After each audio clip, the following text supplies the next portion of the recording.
এখনো সময় আছে, উঠে দাঁড়াও। তুমি দাঁড়ালে সব অন্ধকার ঘুচে যাবে। সামনে ঘোর বিপদ আসছে, তাই আরও আমাদেরকে সজাগ থাকতে হবে আর প্রতিবাদের ঝড় নামাতে হবে। কেন বারে বারে আমাদের ওপর বিপদ ঘনিয়ে আসে? এই ভিডিওটা দেখুন, নওশাদ ভাইজান কি বলছে, আর শেয়ার করুন বেশি বেশি। আপনার বাড়ির মেয়েটা স্কুলে যাবে, খোঁজ পাবে তাকে তুলে নিয়ে পালিয়েছে, তখন আপনার পাশে কে থাকবে? আজকে আপনাকে আমাকে অন্যায়ের বিরুদ্ধে দাঁড়াতে হবে। আমার কি দরকার আছে? এই মৌলানা সাহেবের কি দরকার ছিল ভোটে দাঁড়ানো? বলুন, কি দরকার ছিল? জলসা করতো তো, নজরানা পেত তো, কিন্তু এটা করে কি সমাজকে সব বন্ধ হয়ে যাবে?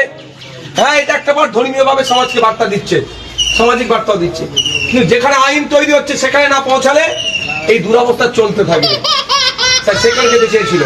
আমার কি দরকার? আমি পীরের বাড়ির ছেলে, আপনারা জানেন, আমি কোনোদিন কিন্তু আমার পরিচয় ছেড়ে দিই না। তো আপনারা তো জানেন ভালো করে, সকাল বিকেল আমার বাড়িতে লোক আসছে, হাতে টাকা গুঁজে দিয়ে চলে যাচ্ছে। তার পরিবর্তে আমার মুখের চেহারাটা দেখুন তো কি হয়েছে, হাতে দেখুন র্যাশ বেরিয়ে কি হয়েছে দেখুন। আমার তখন এসি রুমে বসে রাখা দরকার ছিল। আমার কি আছে? আমি মাসে 1,21,000 টাকা এমএলএ হিসাবে পাই, আমি 21 পয়সা নিই না তার থেকে, কিন্তু আমার তো পার ডে আমি যদি দৌড়পাড়ে বসে থেকে 1 লাখ ইনকাম হয়ে যাবে। দুটো জলসা করলে 1 লাখ আমার ইনকাম হয়ে যাবে। সে কাজ আমি করি না, করে কি করছি? রাস্তা এসছি কেন? এই এত মানুষের সাথে অন্যায় হচ্ছে বন্ধ করার জন্য। আমি যদি বিপদে পড়ি, আপনি যদি আমার পাশে না দাঁড়ান, তাহলে আমার মানসিকতা ডাউন হবে।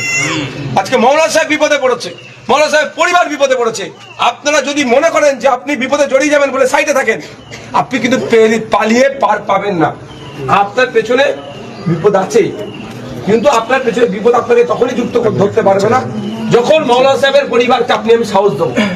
তো ওরা বুঝতে পেরেছে, মানে মৌলানা সাহেবের পরিবারের সাথে এত পরিবার আছে, তাহলে অন্য কারোর সাথে হলে মৌলানা সাহেবের পরিবারও তার পাশে থাকবে, এক থাকতে হবে। তৃণমূল বিজেপি মিলে পশ্চিমবাংলার মুসলমান দলিত আদিবাসীকে শোষণ করছে।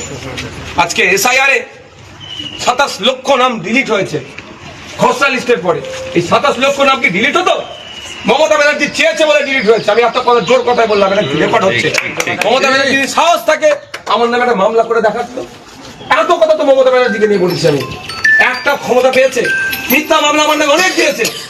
তৃণমূল, মমতা ব্যানার্জি, আরএসএস, বিজেপি যে দালাল, আমি বারবার বলি, পেরেছে আমার নামে একটা অভিযোগ করতে, পারেনি আর পারবো না, কারণ ওরা সত্যিকারের বিজেপি আরএসএস এর হয়ে কাজ পশ্চিমবাংলায় মমতা ব্যানার্জি করছে।